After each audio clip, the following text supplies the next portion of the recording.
Good afternoon, everyone, and welcome to another casual stroll through Lord of the Rings Online. My name is Matt Elliott. I go by Scenario on the message boards, and I'm a senior world designer on Lord of the Rings. I've been doing this for many, many years, and it's been really awesome being able to take Middle Earth and bring it to life for you all. This week, we are going through the Dead Marshes and the Noman Lands. I know the stream says Dagorlad, but I think that's kind of one of the more known areas of the wastes, the Noman lands. So we're going to go through these areas. This is going to kind of be a dark and dour area, kind of a beginning taste of where we're heading next after this, which will be Mordor. Um, for those of you that are unfamiliar with this stream, this is a world and level design focused stream where I'll be talking about what goes into making the landscape and the world of Lord of the Rings Online. I'm not going to be talking about things like PvMP, class balance, server stuff, like those sorts of things, because that's not my field of expertise. I'm a world designer, I'm a level designer, so those are the things I can talk about. I can also talk a bit about housing as well, so if you guys have questions about that system. Another thing too, I tend to go on and kind of get wrapped up in walking around and showing off the spaces. So if you haven't seen me take a drink in a while, just to make sure that my voice doesn't die halfway through the broadcast, just let me know. And I've got some water, I've got some tea. So yeah, hopefully my office will stay cool enough, and you all will not be hearing too much noise from the ceiling fan above. It is sweltering here in southern New England right now, and I do not have AC in my office, and I've been relying on fans to kind of keep it cool. But anyways, so thanks a lot everyone for showing up, and we'll just get started with the tour. So the first area that we're going into here is the Dead Marshes, and it is not as exciting an area or as large of an area as we've been to before, but it is a critical part of the journey of Lord of the Rings. I know one of the things that I've seen a few reports on, and now that I'm actually like in here and in this space, we made some changes to the water system as part of the update that introduced Umbar and the new ocean water effects. And unfortunately, I think as part of those changes, it makes it really hard to actually see the floating dead, the dead that reside underneath the water, the specters that are underneath the water. I don't think they are actually present, or at least visibly present, just because of how reflective this water is. So one of the things that we'll need to do in the future, in addition to addressing the hard shoreline issue that we have going on here, is taking a look at this specific water type that's being used in this area and see if we can bring it back closer to what its prior state was. Scaff says, I'm currently questing in this area. That's awesome to hear. I think one of the things that's really fun about Lord of the Rings is while we do, as we build the game and as we, do more and more, each expansion pack, with the exception of like Before the Shadows, focuses on the end game, but it always feels like whenever you're running around in game, you can see people of all levels, whether it's people leveling alts, people just taking their time through the game, or new people that have just joined in and are experiencing things for the first time. One of the things that, as I'm running around in here, like I know we've put effort into other swampy areas to address this, but is the depth of the water. This here be dismountable water if you go in too deep. It might be something too to look into about kind of leveling this out so that as you go through the swamp, you don't hit those spots that'll just randomly dismount you, at least without you really knowing, how deep the water is so you can avoid it. So let's see where we are on the map here. So why don't I head over here for right now, and then once I get there, we'll find a nice vantage point and I'll take a few questions. Marshes are always kind of like an interesting space to build because a lot of them are often really flat, and it can be hard to make that sort of thing stand out.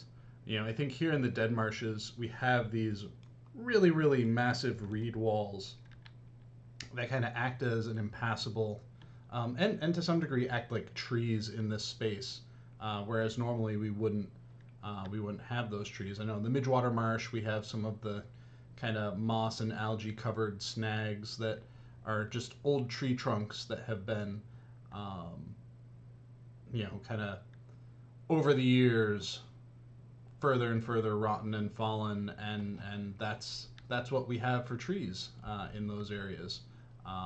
Same here with the dead marshes. It is just it's marshland. A couple of small promontories here and there. We've got a warband that we're just going to ignore for right now. Um,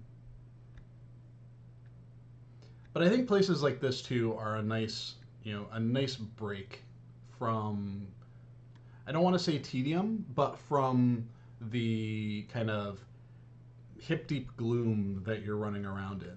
This gives you an opportunity to kind of pop out above everything, get a little bit of a breather.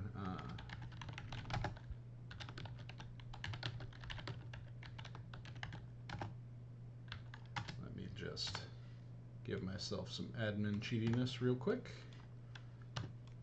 so that we can get up high on a rock so we can kind of see what's going on around here. There we go.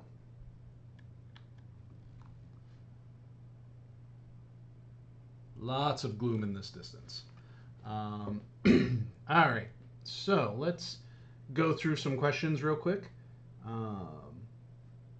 Let's see. Mr. Mesley says, is this an update to the existing areas or an alternate version of areas for other purposes? I'm not sure what that's in context to. This is the original Dead Marsh.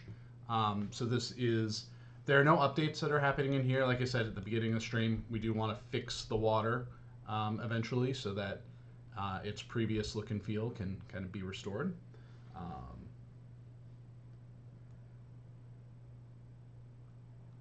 Yeah, Moira, etc. says, I love the Dead Marshes. I just wish the mounts would work here, at least in the dry parts.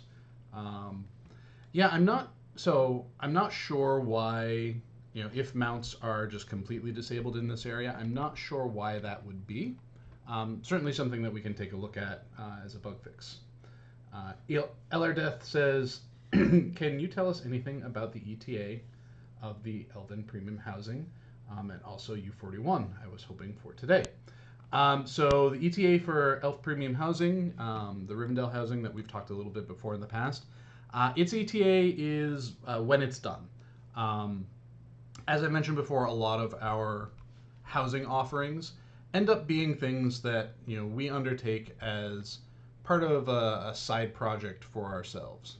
We want to be able to do cool stuff like housing or things like filling in the gap regions, but those are usually always a lower priority for us than tackling whatever the current upcoming update has in store for us, right?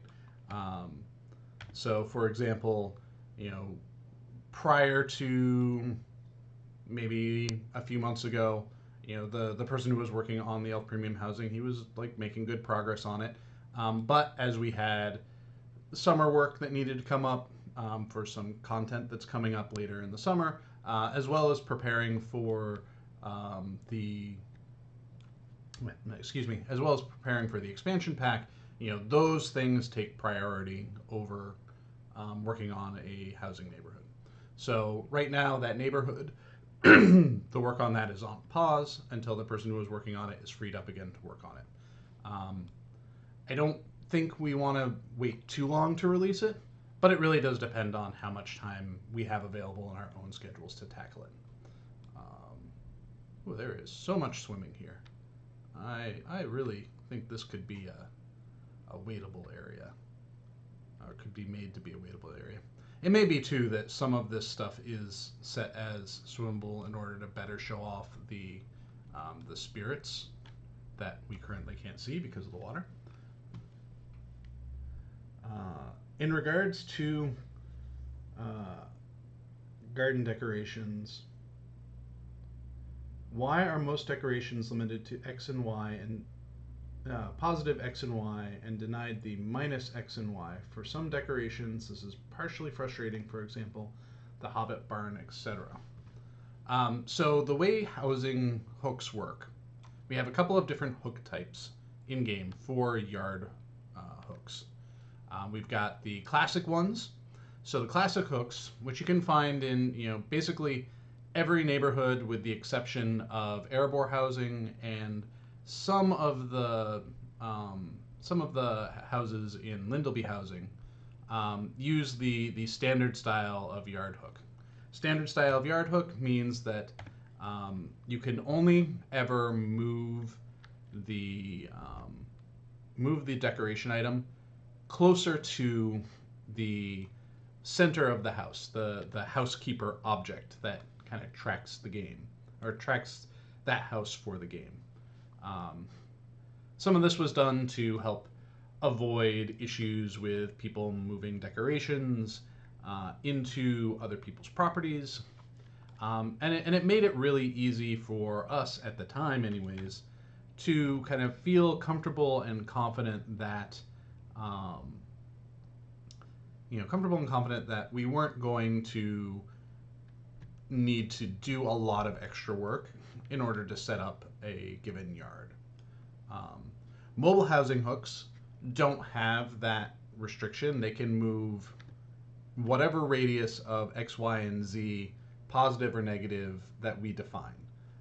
Erebor housing was set up this way, in large part because the housing system wasn't playing very nice with Erebor housing. Yard hooks required the height map to work. So whenever you have on a normal yard hook, whenever you have a decoration on it and you move it along you move it closer to or you reposition it wherever you need it to be, it follows along the height map of the landscape. Erebor housing was built in such a way that there were a lot of objects used to create the space, platforms and whatnot. And the normal housing system didn't play nice with that. So, you might put something on a hook and it's fine, but then as soon as you go to move it, it just snaps right down to the ground, to the height map, which could be in someone's yard who's below you. You know, how we have the smaller, kind of more basement apartment style houses on the lower levels. So that's why we have the mobile hooks for Erebor. We brought some of that into Lindleby housing as well, in order to experiment with it a little bit more, see how much work it would take for us to introduce that, to make it so that you had a little bit more flexibility and freedom in how you are developing your house. So it's used completely in the two deluxe houses, and in a more limited fashion, or into the special houses. And then for the deluxe houses, I think there's one or two mobile hooks as well. I think with future neighborhood offerings, we want to play with that a little bit more. Rivendell housing might be an opportunity for us to kind of look at and see if we can play a little bit more with that kind of hook system on landscape in a way that is not sequestered off in a little section. And I'm just running around in circles here in this work camp. I think I've played through this 7 or 8 times on various alts, and I still kind of get a little lost in here. I think that's one of the tricky things too with an area like this is the wayfinding aspect of it, because it is by and large pretty flat, and it's hard to have landmarks, hard to see landmarks, especially with the fog being as heavy as it is.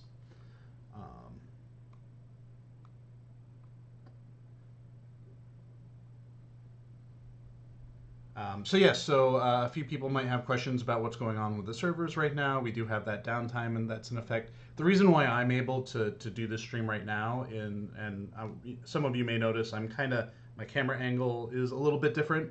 It's because I'm running on my own local server and client that I would normally use to test things, but right now we're using it to do the stream as well.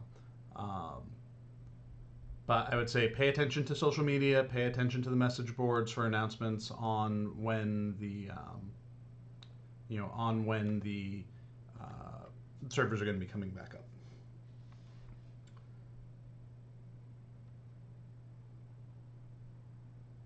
Let's see, scrolling down a little bit. Titan Metal says, why are locations made in such a way that you have to run a lot to get to the desired location? Add more climbs, stairs, for example. Um, so I think there's a couple of reasons for some of those things. I think older level, or, older regions were built with a very specific design intent in mind.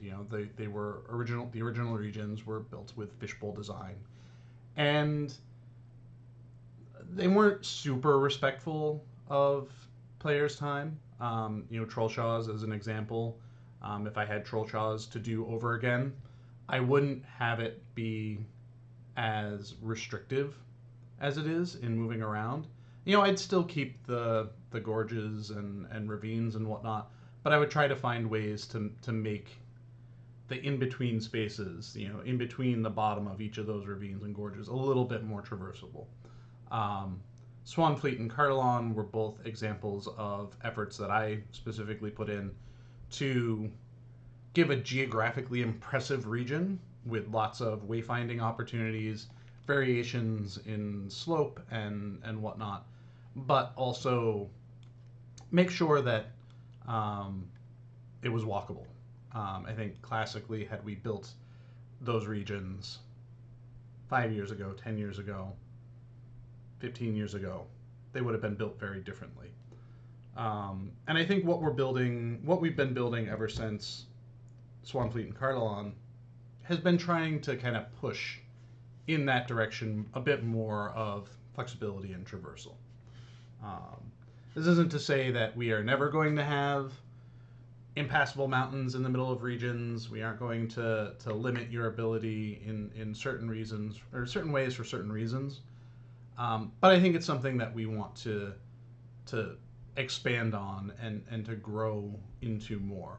It's easy to throw up impassables. Um, it's much harder to create something that looks foreboding, um, but is still passable, or at least plausibly impassable.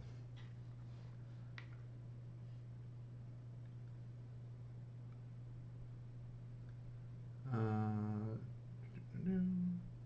So Missy89 says, "Can you give a happy birthday shout out to my granddad? He's 83 and still plays Lotro and always watches the walkthrough streams." Well, happy birthday to Missy's granddad.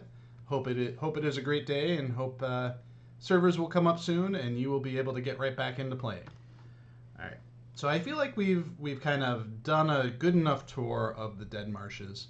Um, the region is kind of very similar throughout. It does not, it doesn't vary too much. Sometimes, if this was a larger, swampier region, um, we might have modified like certain aspects of it so that you have some areas that are, oh boy, those render out really far.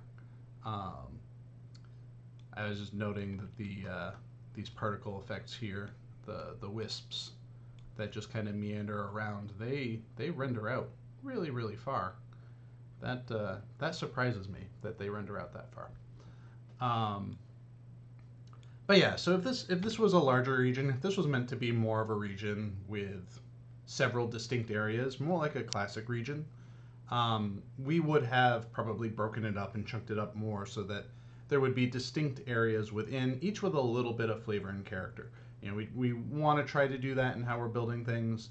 I think we are now thinking when we build landscapes a little bit more realistically in terms of how one biome progresses into the next.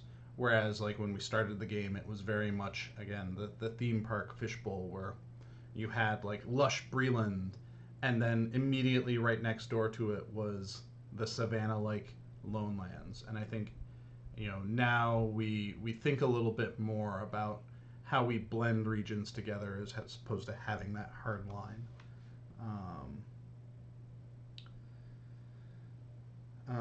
Is the Elf Cave the only way to access Dead Marshes? Lore-wise, isn't near the route to Shelob's lair. Isn't it near the route to Shelob's lair? So let's. So the Dead Marshes are kind of along here. So this is the waste. This is where we're going to be going shortly. But the Dead Marshes are kind of along this area here, in theory. They're only accessible through that cave, and they don't connect. I don't believe they connect through to the wastes. They may. I'm not entirely sure. I was not present for the construction of these areas, so I'm not entirely sure all of the nuances in here. So some of this, as we're running around, is a little bit of discovery on my part as well, discovering stuff that I was not familiar with. So with that in mind, why don't we bop on over to the No Man Lands, the wastes, and we'll continue on our way through there.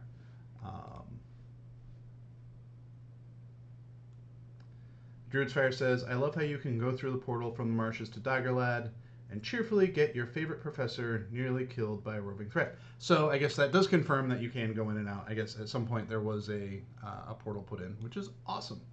I don't think there is a way from the west to access it outside of the cave. But who knows, maybe one day that itself will change.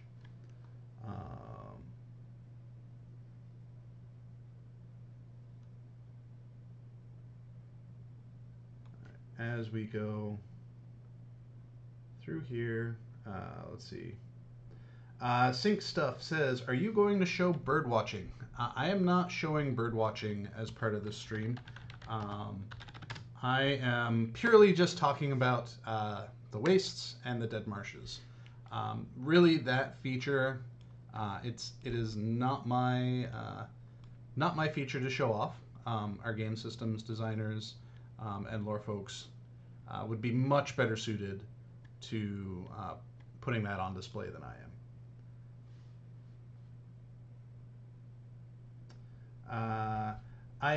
Borasel asks, Bombadil will open again. I'm not sure what plans we have, if any, for the Bombadil Legendary server. That is, ultimately not my call to make about whether or not that opens up. We know that there are some people that really enjoyed it. So I would say, for those of you that enjoyed that server and you want something like that to come back, that's something that you would best be asking kind of on the message boards, checking in with folks there on more so than anything.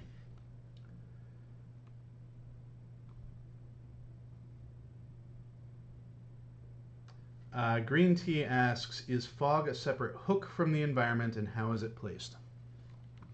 So for our day files control a lot of things. They control the cycle of the day, so whether it's day or night, at least visually anyways, the server controls whether it's day or night based off of its own properties. But visually, the day files control whether it's day and night. They control what weather is happening, whether it's raining, stormy, cloudy, etc. And they control all of the different various effects that are associated with that. So fog is controlled by the day file. Wind effects where they are present are controlled by the day file. So the day file handles a lot of that stuff. Controls lighting, controls even the assets that are used in the day file, so that the types of clouds that are used, what the sun looks like, changing the constellations. We did that between Eriador and Rovanian. There are different constellations set up there, or at the very least, I think we may have changed the positions of them. So yeah, and that's all tied in. It's a property that is usually associated with the land blocks that you're in. So, you know, a day file will show up based off of where you are on the landscape. We do have ways to change up the day files here and there. There are hand placed objects that we can place down that will change the day file in a localized location. We did this a ton in the original launch of the game, where we had you know, like dread zones. You enter into what are meant to be kind of like seats of evil or scary camps, scary monster camps for your character, and the day file changes over to something darker and gloomier. Um, the one thing I wish we had um, in our day files was more volumetric atmospherics. You know, we have the fog, but the fog is a very linear progression. You know, you set when the fog gradient starts and where it ends, and that's kind of the progression of it. You know, so you look, for example, here, and the fog seems pretty pushed out, pretty far pushed out. So you're not getting much haze on what you're seeing here in the distance. Um, and it would just be nice to have, you know, a lot of modern games do this, a bit more of an atmospheric experience when you're looking at the data file. Excuse me. Let's see. Intentional Relationships asks, will the Grey Havens open up? At some point. We don't have any current plans for it, but you know, eventually, provided the game runs long enough for it, we'll have to get there.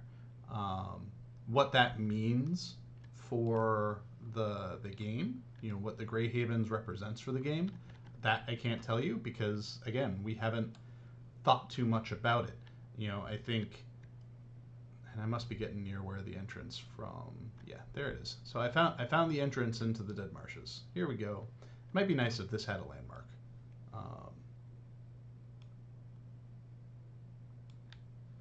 So yeah, that's kind of the state of the Grey Havens. Um, Madalair says, Yao's current contest is for standard non-kinship houses in premium neighborhoods. If you were to decorate one standard house in any of these neighborhoods, which neighborhood would you pick? And how many giant sleeping cave calves would you put there? So I currently have two very underdecorated houses. I've got a Rohan house in, and I've got a Lindleby house, and both of them are very underdecorated right now. I think some of it for me is I run into decision paralysis. You know, I spend my day decorating Middle Earth, and the idea of then sitting down and decorating a house, I just kind of freeze because I don't know where to start. Which is funny to say considering what I do for a job, but it's very hard for me to sit down and be like, all right, I'm going with this theme for a house, when I'm just like, I don't know. I think for me, it's hard for me to do something that resembles work after spending all day doing work. And, you know, spending all day working on Lotro and then sitting down and trying to figure out how I would want to decorate a house is very challenging for me. I have no problems playing other like cozy core games because it just doesn't have, you know, it's not Lotro. So I don't run into that same kind of decision paralysis that I do when I think about housing. So a lot of the houses that I've decorated, you know, that I've purchased at one point and had decorations in, have largely been more functionally driven as far as decorations go than building any sort of theme. You know, like I've got my crafting facilities set up. I've got my various teleporting objects set up, vendors and town services stuff. More so than, you know, I'm going to create a great theme. And the stuff that you all come up with is really impressive. And sometimes I think it's hard for me to think about creative ways to use those decorations. Again, because I'm just like the number of options is overwhelming. Um, the quick fix says, would you ever go back and redo some areas and zones? I think as we continue working on the game and growing the game and come up with new ways to do things, there are certainly stuff where we look back at the older things that we've made and think, oh, we could do this better, we could do this better. I think for me, especially what I've been leaning into a lot lately with utilizing World Machine to help sculpt realistic looking terrains and mountains, is looking back at some of those older landscapes, particularly the mountain ranges associated with those landscapes, and feeling like we could go back in and make these mountains look more like mountains. We could make these these impressive cliffs actually feel like time worn geology. This isn't to say that we have the time for that, but it is something that I think a bit about when it comes to just building things, looking at old things. Like if we have a bug that sends, we have a bug that sends me back to an old area. Stuff like that does pop into my head every so often.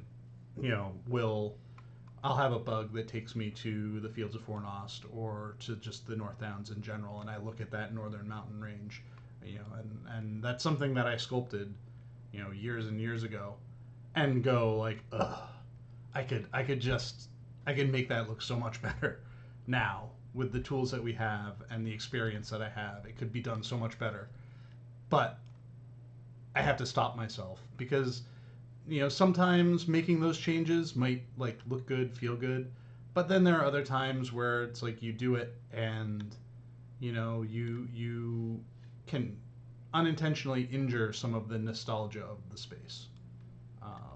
Like there was one time where I was doing some work polishing around in Rivendell, and I removed a rock in order to make a nice flowery veil, and that was a kinship's like gathering rock.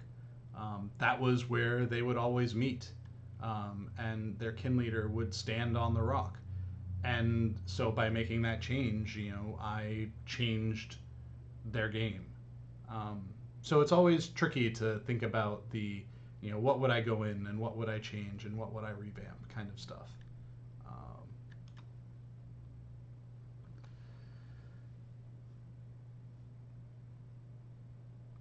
All right, let's see about some more questions.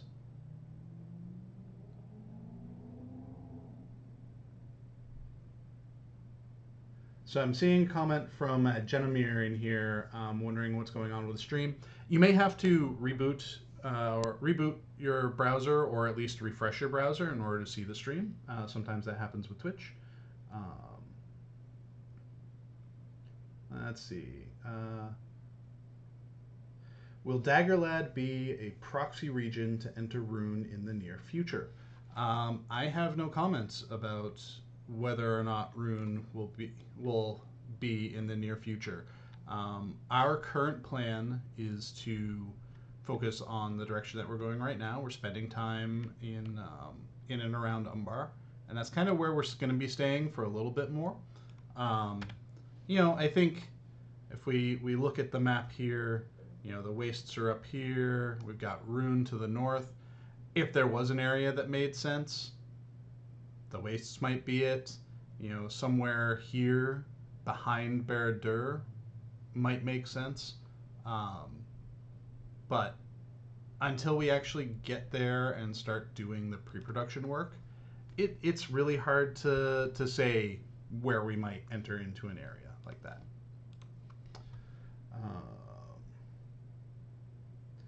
Sing Stuff says, and why are we looking at old areas? So the purpose and intention of this stream, since you might be new to this, is to kind of be a retrospective stream.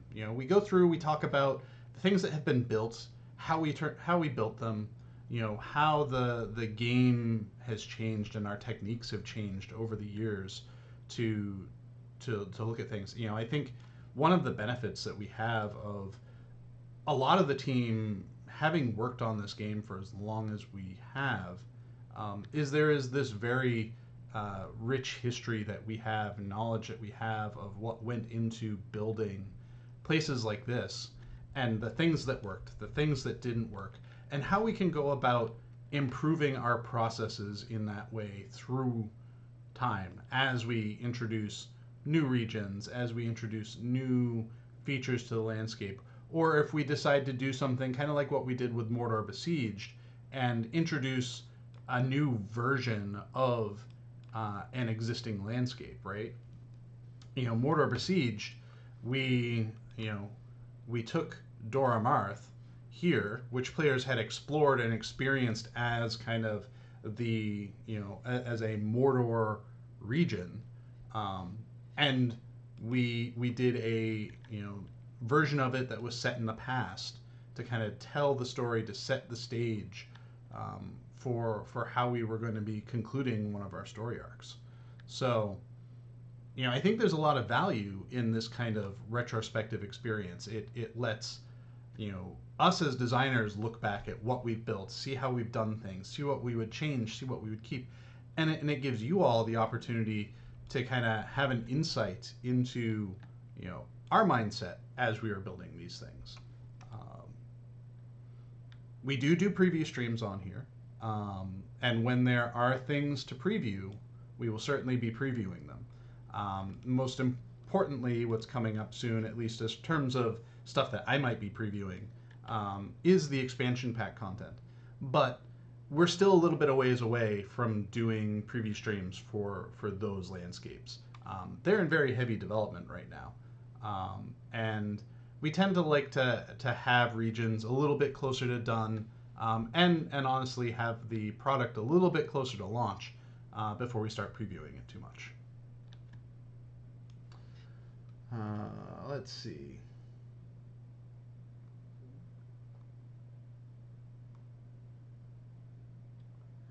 Is there any chance you can increase the size of fireflies even in the... I'm not sure what Darn is. They're almost invisible. Oh, even in the dark, they're almost invisible. That's something that could be considered. I would say if you're... I've said it before, and I will always say it again. If you find a bug or you have a suggestion, we do have a platform available for you to submit tickets. You submit bug tickets to get it into our queue. We are human, and we are not all seeing and all knowing when it comes to this game, even though we've been working on it for a while. So anytime you come across something that looks like a mistake or is a request, I would say look to the bug system to see if you can file in something and get it into our queue.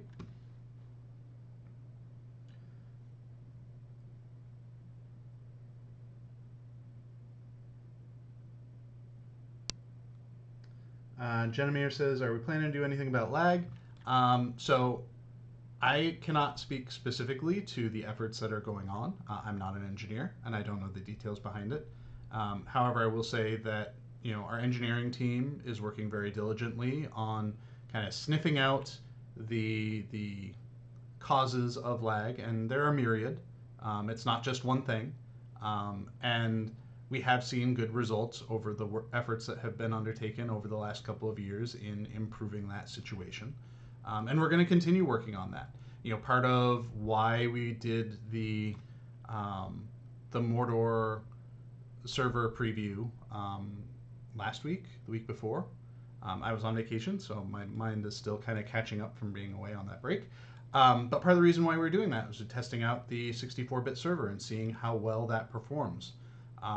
When we do our next Mordor test or Angmar test or even a Bulwark test that's using the 64-bit server tech, I highly encourage you all to jump in and check it out, because our development studio, we're not a huge studio, so any extra eyes we can get on things when we have these public previews is really, really beneficial to us. So yeah, next time you see news that we're doing a 64-bit test on either the Mordor server, the Angmar server, or Bolror, I highly encourage you to hop in and check it out and see if you notice a difference in how things are performing. I know Vastin, the developer or the designer who's working on the special event rules for Mordor and Angmar, was having a ton of fun with you all last week, and was having a lot of fun just dropping lesser and greater wraiths on those of you that did jump into the server and try it out. So highly encourage that. There are other things that we're working on as well to kind of help improve things. The world team, we have some things that we're working on to help support things too. Some of the problem is just sheer number of assets being loaded. Minas Tirith is kind of one of our test beds for this. So we're doing some work on consolidating assets, which turning a vendor stall, for example, that has 20 decorations in it plus the vendor stall itself, like taking that and having it combined into a single object that significantly reduces the asset count, which reduces the number of things that the server has to load and the number of things that has to go on your client, and has the added benefit of giving us potentially housing items that we can then offer as well. So yeah, it is a work in progress. There is no single switch we can flip that will magically fix this, but it is something that several departments are all working on together to create solutions over time as we find other different sources for things. And that's about all I can talk about on that front, because after that it gets too technical for me.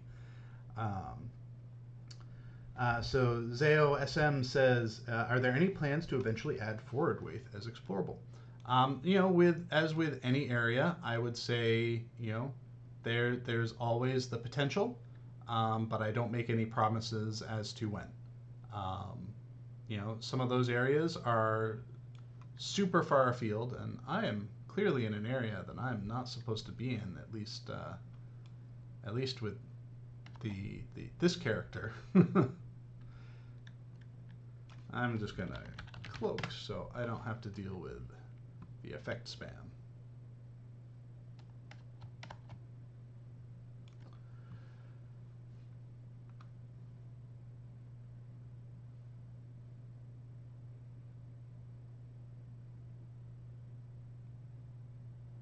All right, let's see. We'll pause here to go through some more questions so I can see if I can catch up.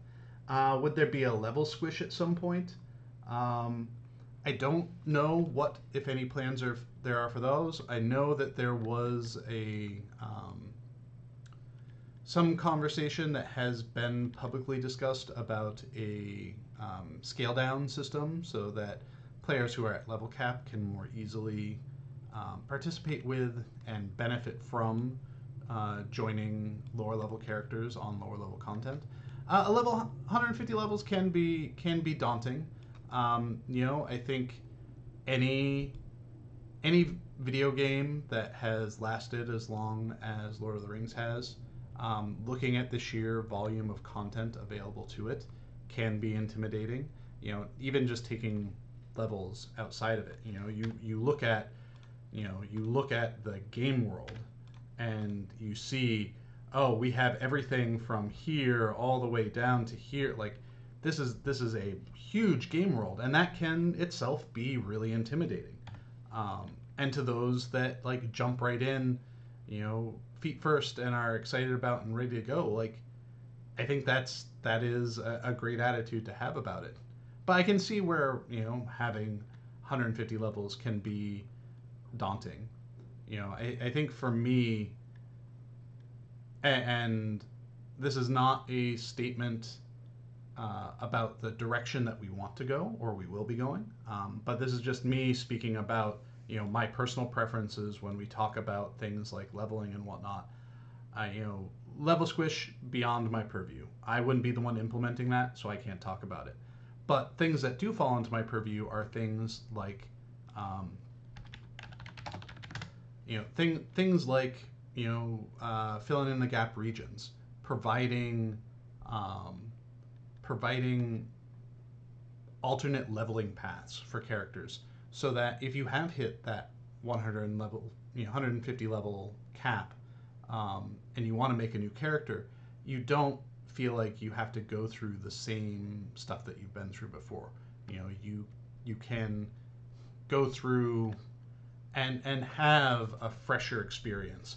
I think that's where Before the Shadow was really important, because you know everyone has played. Anyone that has played for a while has played through Breland, Shire, Trollshaws, Lonelands, North Downs. They've played through it all, and Before the Shadow gives you that opportunity to have a new, fresh experience. Things like the Wildwood, the Angle, those are opportunities to have a new path for a new character and give you, the player, something different to experience as you're leveling up. And we certainly have spots where we have gaps in our leveling system, our level of progression that need to be filled so that you can have multiple avenues of advancement through the game world. We have delvings, we have missions and whatnot, which help supplement that, certainly. But having something new and fresh to take a new character through is nice from time to time.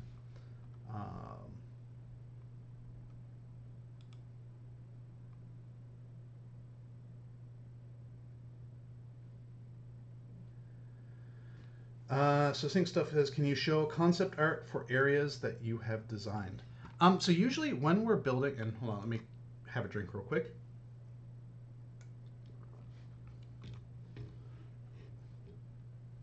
So usually when we're building out new regions, we don't usually do concept art for it. When we have significant POIs that we really want to nail a specific look for, or something has need of a very specific treatment, we'll do concept art. But by and large, we don't tend to do concept art for a region. Often what we end up doing, we do a considerable amount of research. We look into not just the source material that's available to us to build the game off of, but just all the source material in general, everything that Tolkien has written. We look into it and we see what goes in there. And then we look at real world locations as inspiration for what we build. When I was doing pre-production for Umbar Moak, I spent a lot of time going through and finding source images and photography that showed, what different subterranean crypts looked like, catacombs looked like, cellars looked like, tunnels underneath cities looked like, and used those as inspiration for building the spaces that we're making.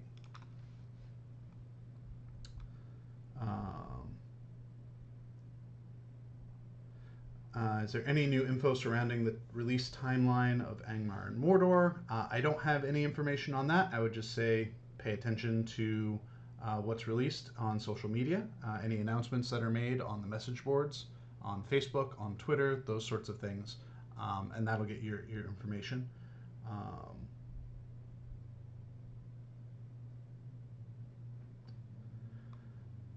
Let's see.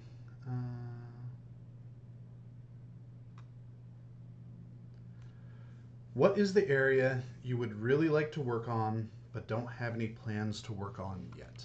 I will honestly say that my brain does not have space to think about that quite yet. I think most regions or most areas of the lore, there's something to be fun to be built in. I think I really do like filling in the spaces to help build out and fill out the world that we have here. So for example, I would really enjoy filling out Minhiriath at some point. I would like to fill out kind of the gap between Angmar and the Misty Mountains at some point. We have spaces like Here in Rovanian, we've got this whole chunk in here, chunk in here and chunk in here that aren't finished yet. And so, like, I think for me, I'm very intrigued by the idea of making the world as fully traversable as possible with as few boundaries between regions as we can. So, for example, I think something that was very satisfying to me was, building Breland and building the Wildwood, where originally this whole section, this whole section of the game was inaccessible. And then with the introduction of the Wildwood, we just open this all up, and it connects all together. Same thing kind of down here where, this gap here was completely inaccessible. And then when we added in Cardelon, we were able to connect the Brandywine together. And so I think that's where, for me, if I were to build things, that's what I would lean towards most. That's what's intriguing to me. That's what's exciting to me about building these spaces.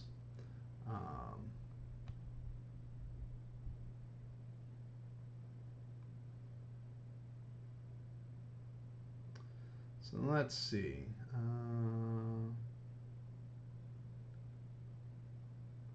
So I'm going to skip over some questions that I don't have answers for. I apologize to anyone that is asking them. If I don't answer them, it's largely because I can't answer these questions. Tilda says, I hope one day to visit these areas. On my fourth attempt to go through the game, stopped at the point mounted combat became a thing thrice now. It's horrible. We know, we are aware that mounted combat can be pretty rough, and I think we aspire to change it in the future, but I don't know when our game systems team will have the time or opportunity to do that.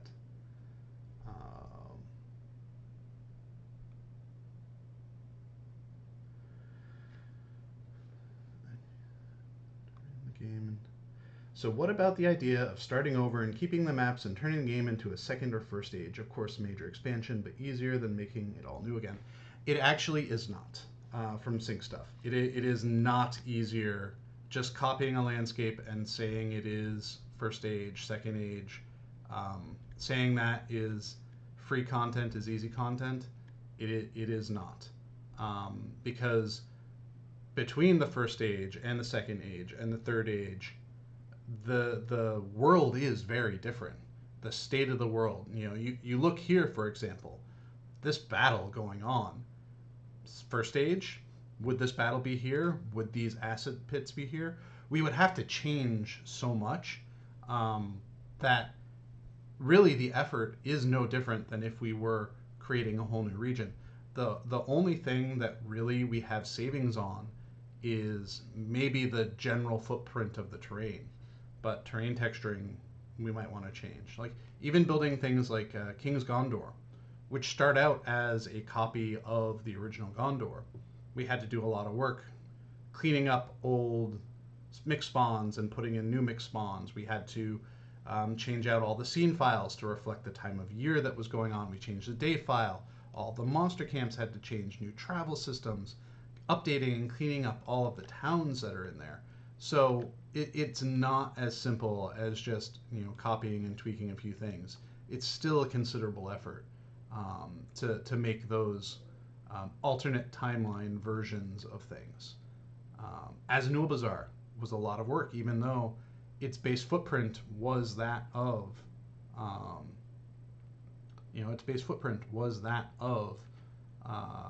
the Dimral Dale, right? It's work. There's no easy button, especially because time changes things.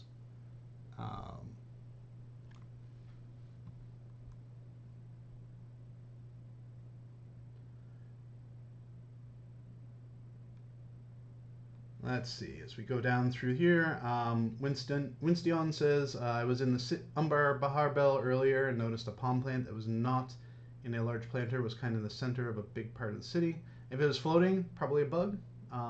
It may or may not be fixed for 41, but I encourage you to file a bug on it. let's see. Will there be a point? Will there be any point? Will at any point be changes made to the map in Moria to match the changes made to other maps, or is it rolling out slowly?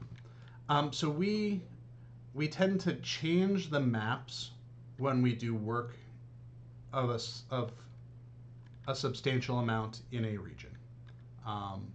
So until we kind of look at Moria and decide, oh, hey, we want to add more to Moria, or we look at it and go, oh, we really need to make these updates here, the map is not likely to change. I want to get closer to the gate, see if I can just rocket jump over some things. This was a really cool space to go through, and very, very epic, and one of the few times that we do a full-on cinematic camera. Oh, right, these are soldier imposters all the way out here. This was fun tech. These are all fake people. It's like, hey, it's 1994 all over again. All right, so I will let me.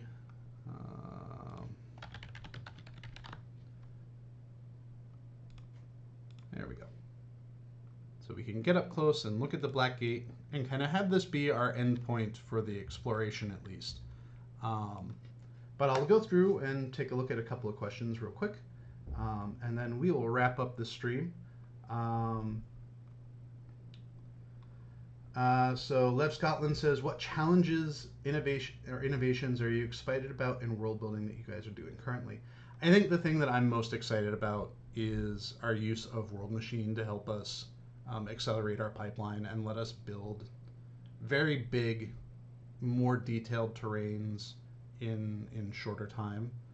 This isn't to say that all of our regions are going to be massive, but it is definitely a very helpful tool to help speed along our pipeline.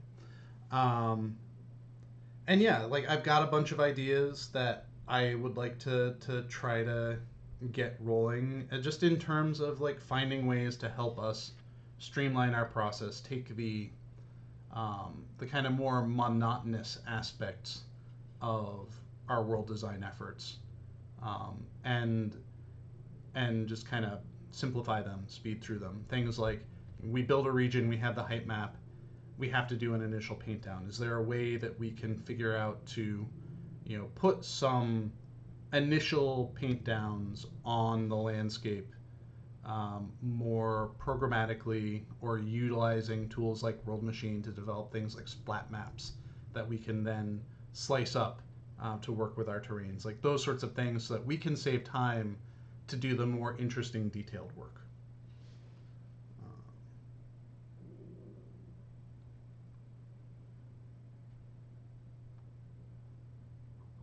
All right, let's see. A few questions about what's going on with maintenance. Please stay tuned to social media and the message boards for that information.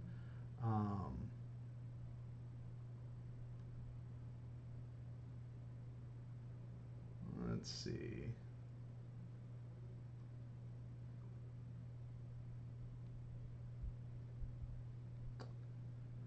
All right, I think I'm almost down through everything. I'm not seeing a lot of questions that I can answer specifically. There's some chatter about level squish and whatnot. So McConflict says, in the Dead Marshes, was it supposed to be a pain to get around because the steeds are not allowed because of how they are portrayed in the books? I think back in the day, we were more inclined to build things in a way that felt true to the story, and that meant traveling was a little bit harder. I think now we try to be more friendly to people's time and patience where we can be. Running around in the Dead Marshes, for example, and not being able to have mounts, and having water that varies in depth to the point where if there were mounts, you'd just be constantly getting dismounted as you move around. That feels like a trope that we wouldn't use as we're building things nowadays, or at least would try to minimize as we're building nowadays.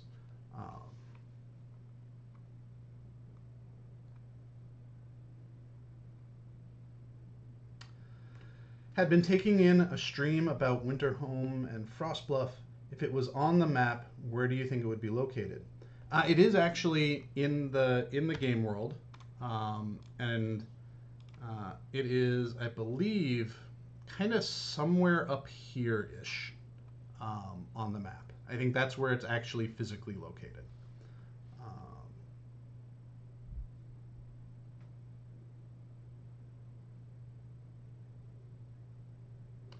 all right, I'm just going through.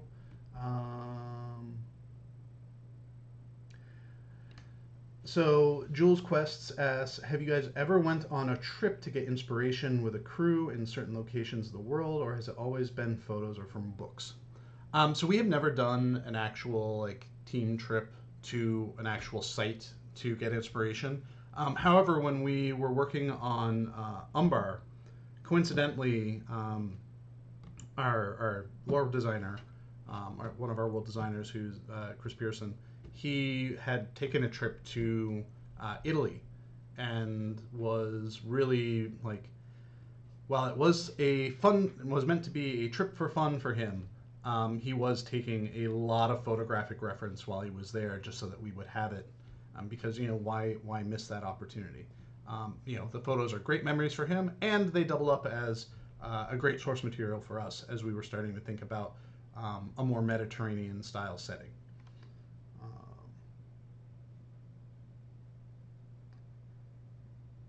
Let's see, is there anything?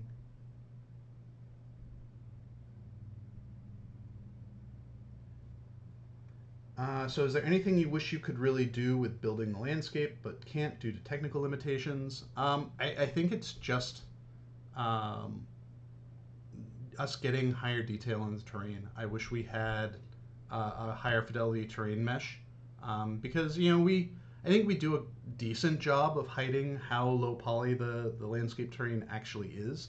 But it would be nice to either have it in general be higher polygon, or be able to, in limited spaces, define the landscape as higher polygon in certain areas, to just give us a little bit more flexibility while sculpting.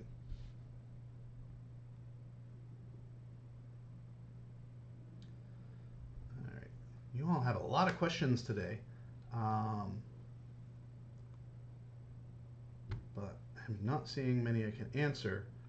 Silly question: can Scenario simply walk into Mordor? I am invincible, and I can walk wherever I want in this game. All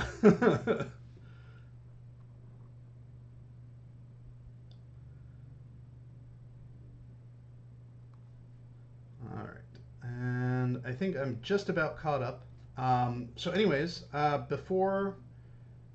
so one more. Marion Justin says, when starting to design a region, do you initially iterate in the concept art sketches first, or directly sculpting the landscape and see what works? Usually, like I had mentioned before, we don't really do concept art for regions. We do a lot of mapping, and then we're able to kind of take our planning maps in a very rudimentary fashion and use those as the basis for the height maps that we generate. Um, kind of our planning maps kind of sort of end up being the concept art for the footprint of a region that we build. The planning maps are usually to scale within you know our landscape, so that we can easily turn them into something that we use as the boundaries for what we're making.